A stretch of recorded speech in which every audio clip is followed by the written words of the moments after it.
TV show a journey through existence मुख्य प्रायोजक म त इढेवा चलाउँछु। तपाईँ नि डाउनलोड गरी तुरुन्तै इन्स्टल गर्नुहोस्।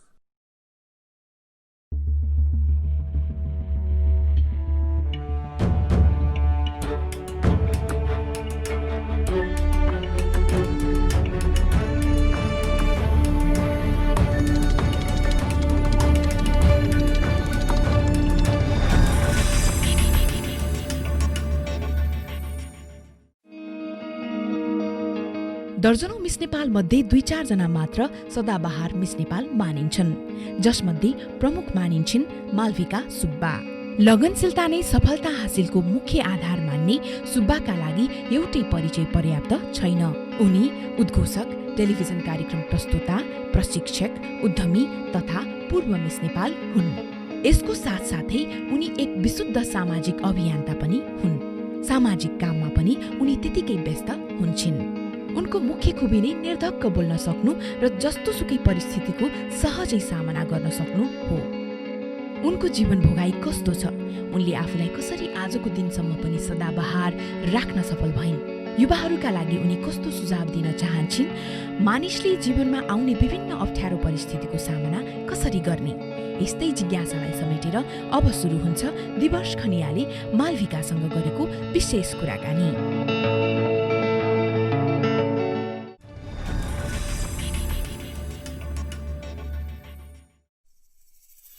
इढेवा सुपर एप तपाईका सबै आवश्यकताहरू पूरा गर्छ। यसले खातामा रकम जम्मा गरी समृद्ध बन्न र ऋण लिन, सेभिङ्स एन्ड क्रेडिट, 2 मिनेटमा रेमिट्यान्स पुर्याउने, मोबाइल टेलिफोन लगायत धेरै पेमेन्ट अप्सनहरू, सुपर सर्भिसेस, भिडियो टेलिभिजन हेर्न, इन्फोटेनमेन्ट अनि इन्भेस्ट।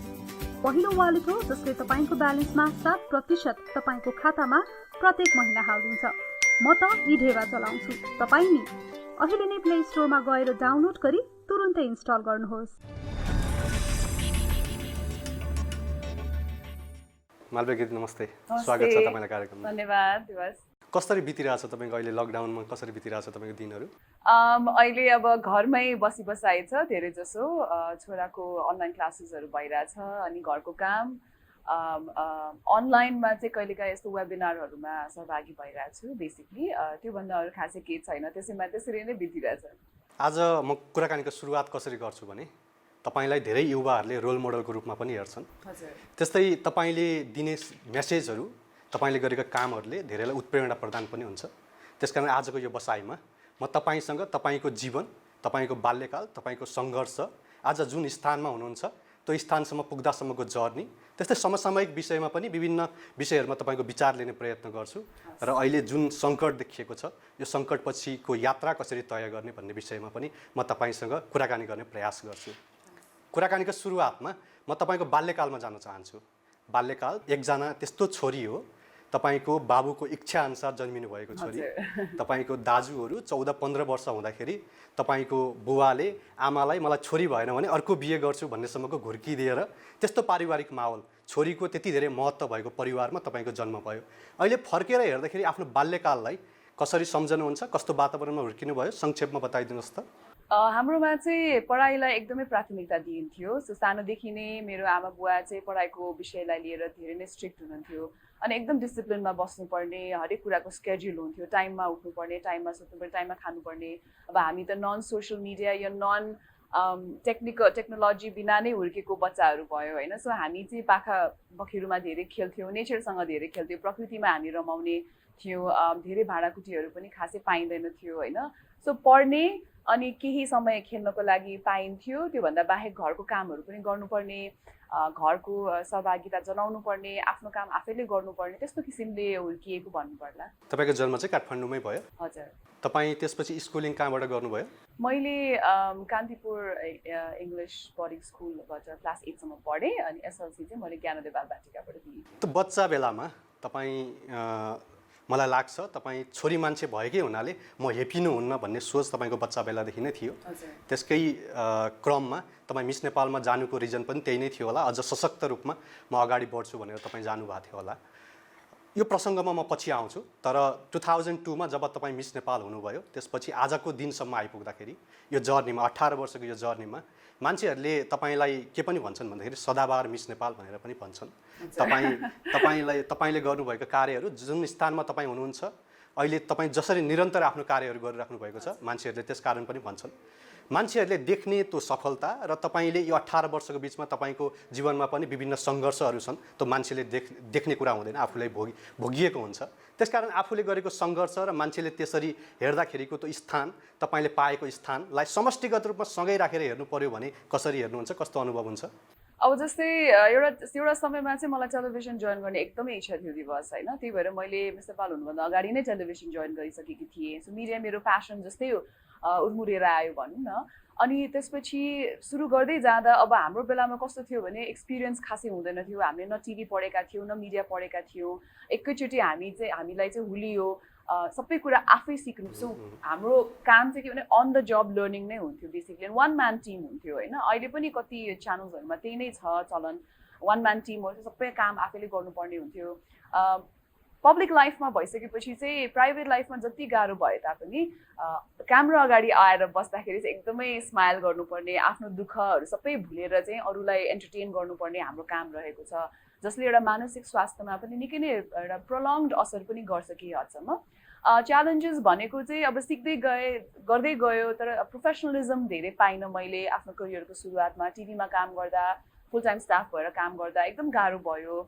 पोलिटिक्स धेरै हुन्थ्यो अनि त्यो पोलिटिकल गेमहरू खेल्ने आफूलाई त्यस्तो इच्छा पनि थिएन, म त्यस्तो खालको मान्छे पनि होइन, भेरी स्ट्रेट फरवर्ड। म जस्तो व्यक्तित्व भएका मान्छेहरू एकदमै कमै थिए।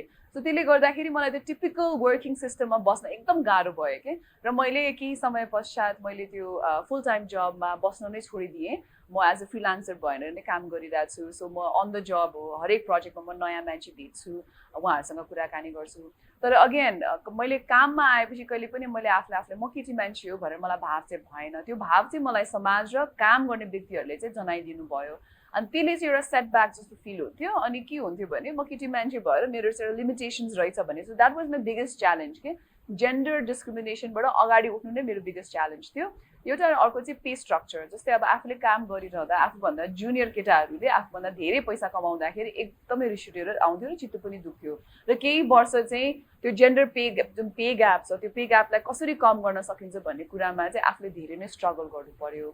बेसिकली त्यही नै हो। अब अहिले पनि हामी प्रोफेसनलिजममा अझै पनि चुकिरहेका छौँ मिडियामा। म फ्रेङ्कली नै खुला रूपले नै भन्न चाहन्छु, मैले 18 वर्ष भइसक्यो काम गरेको, त्यही पनि अहिले कहिलेकाहीँ काम गर्दाखेरि 18 वर्ष अगाडिको जुन एउटा स्ट्रक्चर थियो त्यही फ्रेम स्ट्रक्चरमा काम गरेको जस्तो आभास हुन्छ। त्यो देख्दाखेरि चाहिँ अलिकति कस्तो नरमाइलो लागेर आउँछ। तपाईँले 2002मा जसरी सोच्नुहुन्थ्यो, जीवनलाई जसरी सोच्नुहुन्थ्यो, कामलाई जसरी सोच्नुहुन्थ्यो, अहिले सोच्ने तरिका पनि फरक भएको छ होला। तपाईँ एउटा व्यक्तिबाट व्यक्तित्व बनिसक्नु भएको छ, व्यक्ति र व्यक्तित्वमा फरक छ। त्यसकारण तपाईँ एउटा पहिचान बनाइसकेको हुनाले यो तपाईँले जुन विकृतिहरू अहिले उठाउनु भयो नि त्यसको स्वरूप परिवर्तन गराउन अथवा यो समाजको स्वरूप नै परिवर्तन गराउन कुनै भूमिका मैले खेल्न सक्छु भन्ने कहिले सोच्नुहुन्छ कि सोच्नुहुन्न? अब भूमिका भनेको यो पे ग्यापको हिसाबमा चाहिँ जस्तै अब यो होस्टिङहरू गर्दाखेरि पनि त्यसमा मैले चाहिँ धेरै नै लडाइँहरू लडेँ। र प्लस कस्तो भने एउटा कन्सेप्ट मैले के बुझाउन खोजेँ भने कुनै केटी मान्छेले तपाईँले एउटा आई क्यान्डीको रूपमा मात्रै त्यहाँ टिभीको अगाडि या होस्टिङमा राख्ने होइन क्या। You put her there because she is very talented. हामी त्यो कुरा बुझ्नु पऱ्यो होइन, र हामीले पनि त्यो कुरा प्रुभ गर्नलाई निकै नै टाइम लाग्यो। सो मैले त्यो एउटा सर्टन इनिसियल मेरो करियरको स्टेजमा मैले चाहिँ एकदमै धेरै हार्डवर्क गर्थेँ जस्ट टु प्रुभ द्याट मैले कुनै काम पाइरहेको छु भने, नट बिकज अफ माई अब एउटा XYZ लुक्स भनौँ या के भनौँ, बिकज म एकदमै ट्यालेन्टेड छु र मैले त्यो काम पाइरहेको छु भने चाहिँ मैले त्यसमा धेरै हार्डवर्क गरेँ।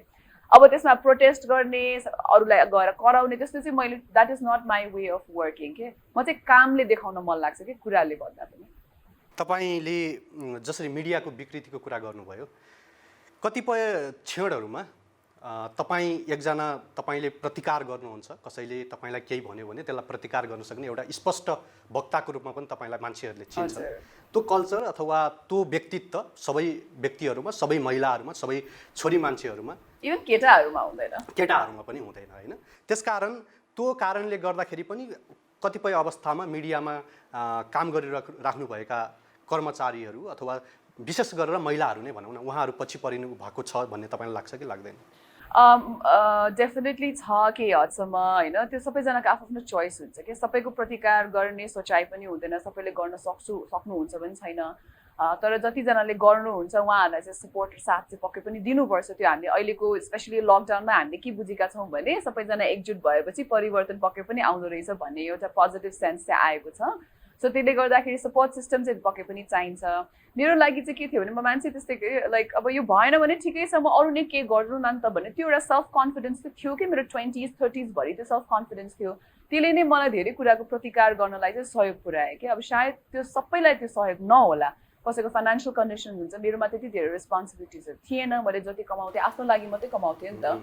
सो त्यसले गर्दाखेरि मलाई त्यो कुराले आत्मविश्वास चाहिँ धेरै पनि दियो।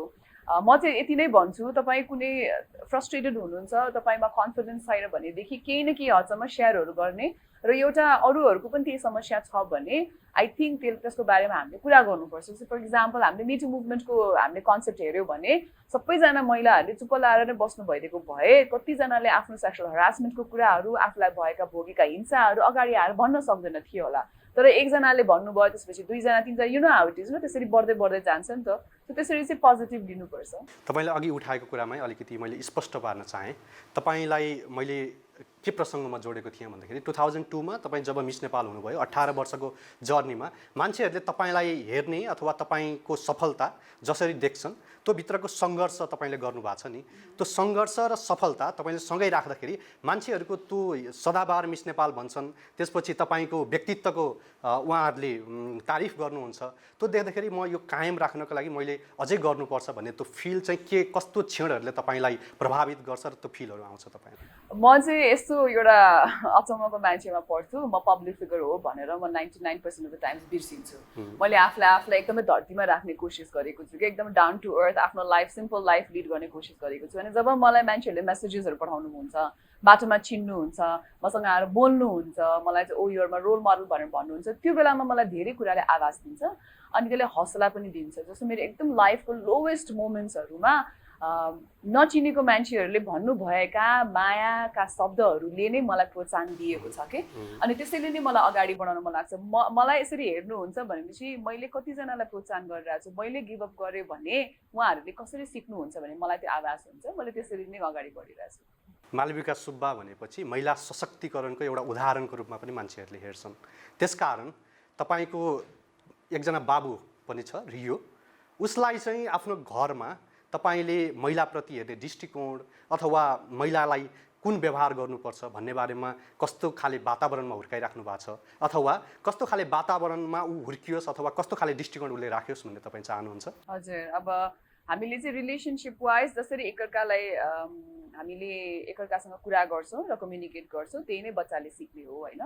सो हामीले त्यही इक्वल एस्पेक्टमै राखेका छौँ। उसँग मैले इभन लाइक पिरियड्सको पनि कुरा गर्छु, मेन्सुरेसनको पनि कुरा गरेको छु, कसरी मैले उसलाई जन्माएँ, मलाई कसरी गाह्रो भयो त्यो कुराहरू पनि मैले उसलाई भन्छु। जस्तै उसले सी सेक्सनबाट जन्मिएको, म टाइम टाइममा उसलाई आफ्नो घाउ देखाउँछु।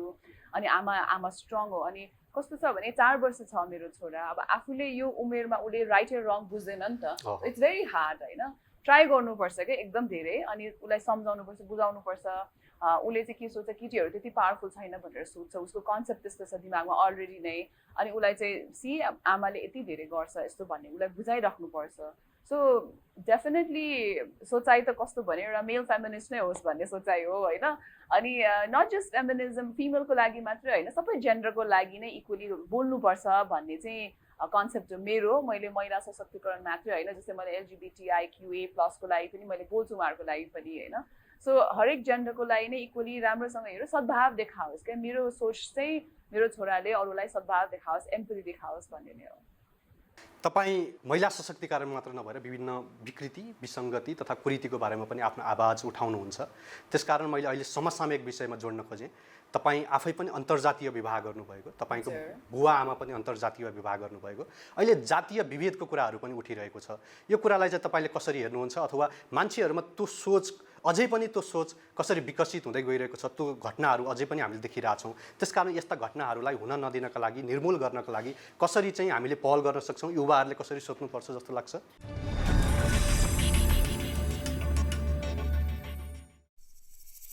इधेवा सुपर एप तपाईका सबै आवश्यकताहरू पूरा गर्छ यसले।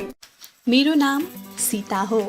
मैले मेरो साथी रहमानले इधेवा सुपर एपको बारेमा उसको फेसबुकमा लेखेको देखेर गुगल प्ले स्टोरबाट डाउनलोड गरी मेरो मोबाइलमा इन्स्टल गरेँ। मैले मेरो ब्याङ्क खाता यसमा लिङ्क गरेर 1000 रुपैयाँ डिपोजिट गरेँ। यो रकममा मैले 7% ब्याज कमाउने रहेछु, त्यो पनि हरेक महिना।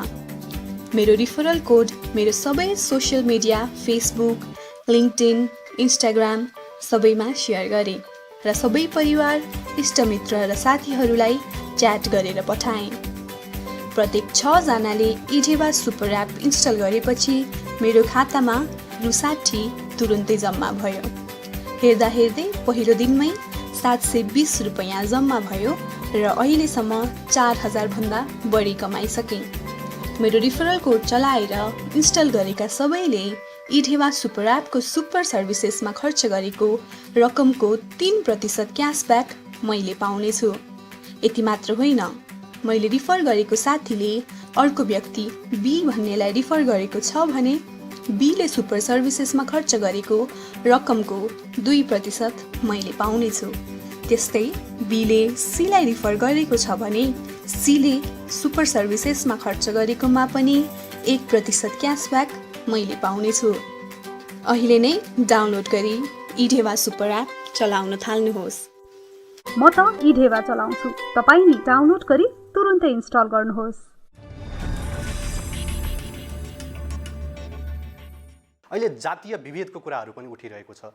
यो कुरालाई चाहिँ तपाईँले कसरी हेर्नुहुन्छ, अथवा मान्छेहरूमा त्यो सोच अझै पनि त्यो सोच कसरी विकसित हुँदै गइरहेको छ, त्यो घटनाहरू अझै पनि हामीले देखिरहेछौँ। त्यसकारण यस्ता घटनाहरूलाई हुन नदिनका लागि, निर्मूल गर्नका लागि कसरी चाहिँ हामीले पहल गर्न सक्छौँ, युवाहरूले कसरी सोच्नुपर्छ जस्तो लाग्छ?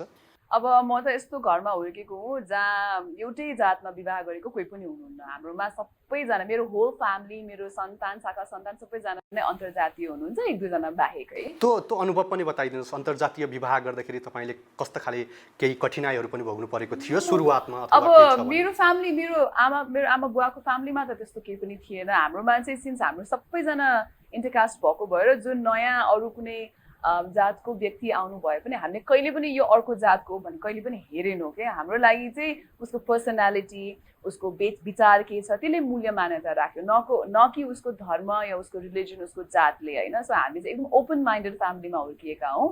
तर अफकोर्स विवाह गरिसकेपछि चाहिँ हाम्रो कल्चर यस्तो छ, हाम्रोमा यस्तो हुन्छ, यो फलो गर्नुपर्छ भने त्यसले चाहिँ एकदम गाह्रो हुँदो रहेछ, होइन। कल्चर क्लासेसहरू हुँदो रहेछ। सो म एकदम ओपन माइन्डेड फ्यामिलीमा हुर्केर जन्मिसकेपछि टिपिकल फ्यामिली माइन्डसेटमा जाँदाखेरि चाहिँ त्यहाँ एकदमै क्लासेस चाहिँ डेफिनेटली हुँदो रहेछ र आफूलाई चित्त पनि बुझ्दैन रहेछ।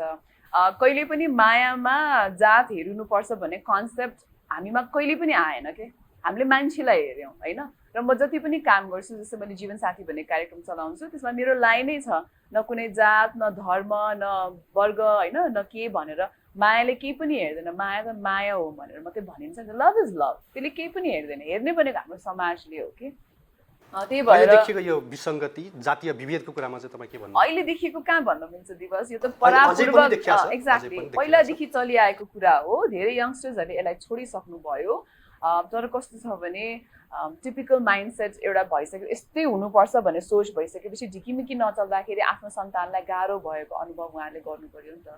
अब जुन हामीले घटना यो देखेका छौँ त्यसमा त कसलाई गाह्रो भयो अहिले भन्दाखेरि उहाँको आफ्नो सन्तानहरूलाई गाह्रो भयो, आफ्नो छरछिमेकलाई गाह्रो, उहाँहरू आफैलाई गाह्रो भयो नि त। त्यो एउटा रिस राग जुन एकदमै क्रिमिनल एक्ट उहाँहरूले गर्नुभएको छ, होइन। त्यसले गर्दाखेरि सबैलाई गाह्रो भयो नि त। आखिर त्यसलाई एउटा पोजिटिभ तरिकाले मेरो सन्तानलाई केही राम्रो हुन्छ भन्ने तरिकाले हेरिदिनु भएको भए त्यसको आउटकम पोजिटिभ हुन्थ्यो होला क्या। त्यहाँ माया हुन्थ्यो होला, क्या रिस राग भन्ने कुरा हुँदैन थियो होला, होइन। सो हामीले यति साह्रो पनि हाम्रो संस्कृतिलाई जोगाउनुपर्छ, हाम्रो यसलाई जोगाउनुपर्छ, हाम्रो ट्रेडिसनलाई जोगाउनुपर्छ, होइन। हामी यो भनेको यो हो भनेर हामीले बस्नु मिल्दैन क्या। यो 2020 हो, होइन। जमाना चेन्ज भइसक्यो। हामीले एकदम पोजिटिभ तरिकाले कसरी चाहिँ हामीले बेटर बनाउन सक्छौँ भने इगो राखेर त मान्छेलाई कहिले पनि राम्रो त कसैलाई पनि हुँदैन, होइन। अहिले पनि देखिरहेको यस्तो विकृतिहरूको लागि तपाईँ आफू एउटा अभियान विभिन्न अभियानहरूमा पनि लाग्नु भएको छ। युवाहरू, अहिलेका युवाहरूलाई तपाईँले के सुझाव दिन चाहनुहुन्छ? उहाँहरूले कस्तो भूमिका खेलेर यस्ता विकृतिहरू हटाउनका लागि उहाँहरूले कस्तो भूमिका खेल्न चाहनुहुन्छ? अहिले कतिपय सन्दर्भमा फेसबुकमा मात्र लेख्ने, त्यसपछि फेसबुकमा मात्र कुरा गर्ने, सामाजिक सञ्जालमा मात्र कुरा गर्ने, तर व्यवहारमा त नउतार्ने प्रचलन पनि छ। त्यसकारण युवाहरूले चाहिँ कस्तो भूमिका खेलेर अहिलेको यो विकृतिलाई हटाउन सक्छन् जस्तो तपाईँलाई लाग्छ? मेरो पर्सनल एक्सपिरियन्समा चाहिँ समाजले भनेका कुराहरू सुनेर बहकिन सक्ने अवस्थाहरू धेरै छन्। जस्तै मेरो एउटा माइन्डसेट हुन सक्ला, होइन म यसरी जान्छु, मैले मेरो लाइफ लिड गर्नुपर्छ भनेर, तर मलाई यो तत्त्वले होइन यस्तो होइन यस्तो भन्दाखेरि कहिलेकाहीँ म बहकिन सक्छु। त्यो बहकावमा नआउँ। तपाईँको जुन स्ट्यान्ड छ, जस्तै एउटा पोजिटिभिटीको स्ट्यान्ड छ, म जातीय भेदभाव म विश्वास गर्दिनँ भन्ने जुन स्ट्यान्ड छ, त्यो स्ट्यान्डलाई कायममा राखिराख्नुहोस् र तपाईँले जस्तै अरू कसैले जाति भेदभाव गर्छ भने त्यसको प्रतिकार गर्नु पर्यो। सो हामी सबै अभियन्ता हौँ। अभियन्ता हुनको लागि कुनै डिग्री चाहिँदैन, न कुनै एउटा पोजिसनमा बस्नुपर्छ, न मैले सिभिल सोसाइटीमा गएर काम गरेको हुनुपर्छ, न पब्लिक फिगर हुनुपर्छ के। अभियन्ता भने जो पनि हुनसक्छ, जुन पनि वर्ग हुन सक्छन्। तपाईँ कुनै एउटा दुर्गम गाउँमै बस्नु भएको छ, तपाईँ एउटा सामान्य एउटा किसान मात्रै हुनुहुन्छ, तपाईँ पनि अभियन्ता हुन सक्नुहुन्छ कि। त्यो हामी त्यो सोच त्यसरी परिवर्तन गर्नुपर्छ। र तपाईँको अगाडि केही नराम्रो भइरहेको छ, हिंसा भइरहेको छ, कसैले डिस्क्रिमिनेसन गरिरहेको छ भने तपाईँले त्यो प्रतिकार गर्नु आवश्यक छ। सो एकजनाले गर्दाखेरि दुईजनाले गर्छ, तीनजनाले गर्छ, त्यो भाव भनेको त्यसरी बहकिँदै जाने हो। So I think that's the way to go. तपाईँ जीवनको विभिन्न चरणहरू पार गर्दै अहिले एकजना बच्चाको आमा पनि हुनुहुन्छ। तपाईँले त्यो चरणहरू तपाईँले पार गर्दै आउनु, त्यो कुनै ठुलो अचिभमेन्ट हो जस्तो चाहिँ लाग्दैन। I think it's a very तपाईँले जेनरल विभिन्न एस्पेक्ट। अनुभवहरू गर्नुभएको छ। अहिले युवाहरूलाई तपाईँले भन्नु पर्यो भने त्यो लाइफमा आउने विभिन्न अहिले डिप्रेसनको कुराहरू आइरहेको छ, फ्रस्ट्रेसनको कुराहरू आइरहेको छ, त तपाईँ आफैले पनि भोग्नुभयो होला कतिपय अवस्थामा। अझ पब्लिक लाइफमा रहेकाहरू कतिपय अवस्थामा आफ्नो प्रब्लमहरू भन्न, सेयर गर्न पनि नसक्ने र भित्रभित्रै आफै डिप्रेसनमा जाने खतराहरू पनि अहिले बढिरहेको छ, देखिरहेको छ। त्यसकारण आफ्नो प्रब्लमहरू तथा आफूले भोगेका कुराहरू अरूलाई सेयर गर्यो भने अझ कम गर्न सकिन्छ होला। त्यसकारण यस्तो यो प्रणालीलाई चाहिँ तपाईँले सुधार गर्नु पर्यो भने अथवा सुझाव दिनु पर्यो भने कसरी सुझाव दिनुहुन्छ? त्यस्ता युवा अवस्थामा फेजेसहरू हुन्छ। जस्तै टिनेजर हुँदा अर्ली 20s मा रिलेसनसिपले समस्या दिन्छ, होइन। धेरैजनाको हार्ट ब्रेक भन्यो, मलाई यो मान्छेले मन पराएन भन्यो, मलाई यसले हेरेन भन्यो, त्यो कुराले धेरै डिप्रेसन हुन्छ। कसैलाई चाहिँ मैले राम्रो कलेजमा पढ्न पाइनँ, या मेरो फाइनेन्सियल स्टेटस ठिक छैन भन्ने कुराले हुनसक्छ। कसैलाई अब सर्टेन एउटा उमेर पुगिसकेपछि ओहो मेरो वैवाहिक जीवन ठिक छैन भन्ने हिसाबले हुनसक्छ। कसैलाई चाहिँ ल मैले घर बनाउन सकिनँ, तैँले घर किन बनाइनस् भनेर परिवारले घरिघरि त्यो किचकिच गरिराख्नुहुन्छ। तैँले एउटा पोजिसनमा पुगिसकिस्, तैँले परिवार पाल्न सकिनस् भने अर्को किचकिच हुनसक्छ, होइन। सो त्यही त हो नि, त्यो आवाज मैले भनेको छु जुन त्यो समाजको आवाज, त्यो आवाज त्यो आइरहन्छ कि त्यो कताबाट उताबाट आइरहन्छ, होइन। हामीले चाहिँ एउटा कुरा के क्लियर गर्नुपर्छ आफूले आफू, मेरो भिजन के हो, म कहाँ पुग्न चाहन्छु, र त्यो पुग्नको लागि मेरो प्लानिङ के हो त, होइन। अब जस्तै 81 आएर म टिनेज भएँ, म कलेज पढ्छु, मलाई एकदम पैसा कमाउनु छ, द्याट त्यो भिजन होइन कि। तर मैले यो काम गरेर, मैले यो स्टेप्सहरू चालेर मैले यसरी मेरो आफ्नो लाइफ सेट गर्छु भने त्यो भिजन हो, होइन। सो एउटा भिजन बोर्ड बनाउनुपर्छ एउटा, मेरो लाइफमा यसरी गर्छु, this is what I want to achieve, यो टाइममा म अचिभ गर्न चाहन्छु भनेर एउटा भयो। अर्को कुरा मानसिक स्वास्थ्य भनेको एकदमै महत्त्वपूर्ण कुरा हो। मैले यसको बारेमा खुला रूपले एकदम धेरै ठाउँमा पनि कुरा गरिरहेकी छु, होइन। आफूले आफूलाई बुझ्न, आफूलाई के समस्या भइरहेको छ बुझ्नलाई एकदमै जरुरी छ। अर्को कुरा, तपाईँलाई मानसिक तहले केही कुराले सताइरहेको, जस्तो हाम्रोमा यहाँ कस्तो छ भने, जस्तै अब तिम्रो र मेरो एउटा कुनै रिलेसन छ भने र तिमीले गरेको काम मलाई चित्त बुझ्यो, म भन्न सक्दिनँ कि। हाम्रो नेपाली समाजमा चाहिँ त्यो एउटा प्रब्लम छ कि। कहिलेकाहीँ के हुन्छ भने, तर फेरि मुख चलाउनुभन्दा हात छिटो चलाउने चाहिँ हाम्रो फेरि चलन छ, होइन। सो एकदमै एक्सट्रिम छ कि एकदमै कम छ कि बिचको हामी मिडियममा आउन सकेका छैनौँ। जस्तो प्रोफेसनल लाइफमा पनि तपाईँलाई कसैसँग चित्त बुझेन भने यसरी टेबल टक गरेर वान अन वानलाई मलाई यो कुरा छ, क्यान वी चेन्ज द्याट, हामी छैन। यहाँ त ल मलाई त यसले यस्तो भन्यो, यसले आफूले के भन्न ठान्छ भन्ने जस्तो कन्सेप्ट छ कि। त्यो कन्सेप्टबाट हामी अब टाढा जानु पर्यो। एउटा कम्युनिकेसन हामी लाइन्स एकदम ओपन गर्नुपर्ने हुन्छ। अर्को कुरा चाहिँ मलाई के कुराले खुसी बनाउँछ त, वाट मेक्स मी ह्याप्पी, त्यो भनेको के भने happiness is a very vast topic, होइन। तर just in sense let's take for example, मलाई व्यक्तिगत हिसाबले मलाई एकदम दुःख लागिरहेछ भने मैले लाउड म्युजिक लगाएर म पुरा नाचेँ, दिल खोलेर नाचेँ भने मलाई त्यसले खुसी दिन सक्छ होला, होइन। या मेरो छोराले एउटा मन्द मुस्कान दियो भने त्यसले मलाई खुसी दिन्छ होला, होइन। या कहिलेकाहीँ चटपटी खान पायो भने मलाई त्यसले खुसी दिन्छ होला। So what makes me happy. अनि एकदम डिप्रेस, जस्तै यो लकडाउनको बेलामा मलाई पनि I went through so many emotionals, up and down, यस्तो भयो, होइन।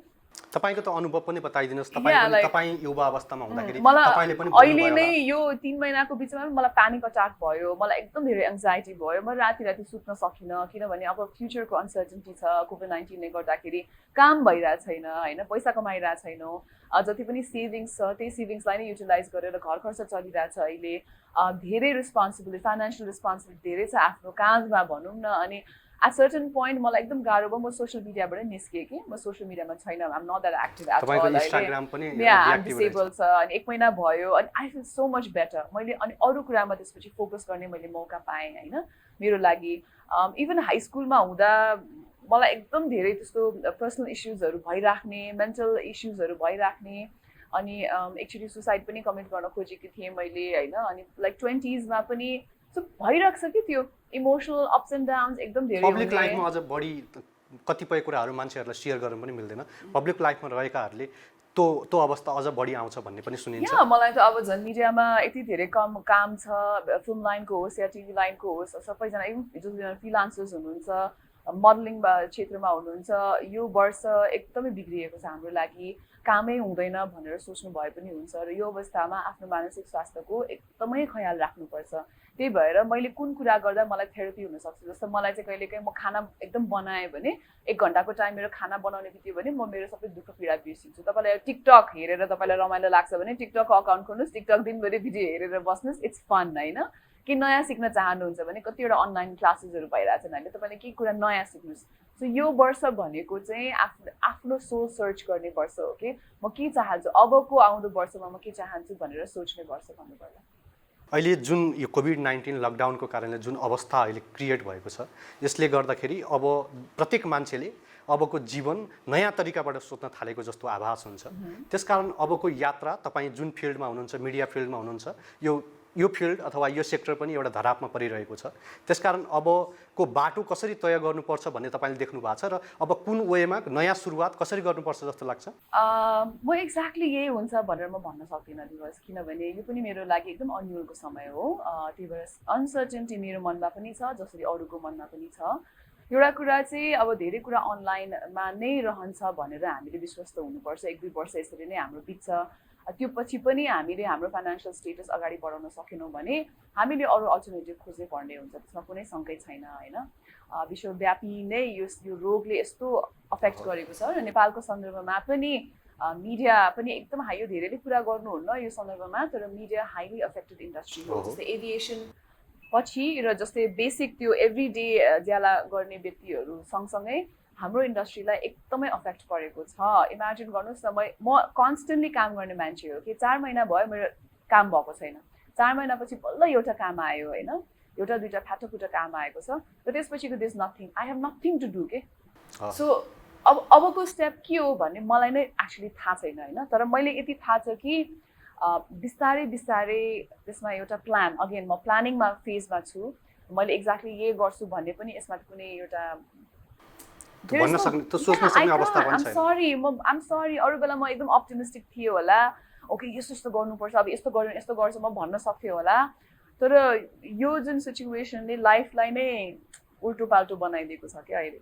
सो प्लानिङ फेजमा अब सबैले आफ्नो लाइफलाई चाहिँ अलिक प्लानिङ गर्नुपर्छ र पेसेन्स राख्नुपर्छ र कम्युनिकेट गर्नुपर्छ। तपाईँलाई एकदम गाह्रो भयो भने अरूहरूसँग आफ्नो कुराहरू चाहिँ सेयर गर्नुपर्छ। हुन्छ, हस्, कार्यक्रममा आइदिनु भयो। तपाईँको व्यस्त समय, तपाईँ घरमा व्यस्त हुनुहुन्छ, तपाईँको छोरालाई तपाईँले समय दिनुपर्छ, त्यसकारण तपाईँ हाम्रो कार्यक्रममा आएर मेरो निमन्त्रणलाई स्वीकार गरिदिनु भयो, त्यसको लागि तपाईँलाई धेरै धेरै धन्यवाद दिन चाहन्छु। Thank you so much Dewas, धन्यवाद।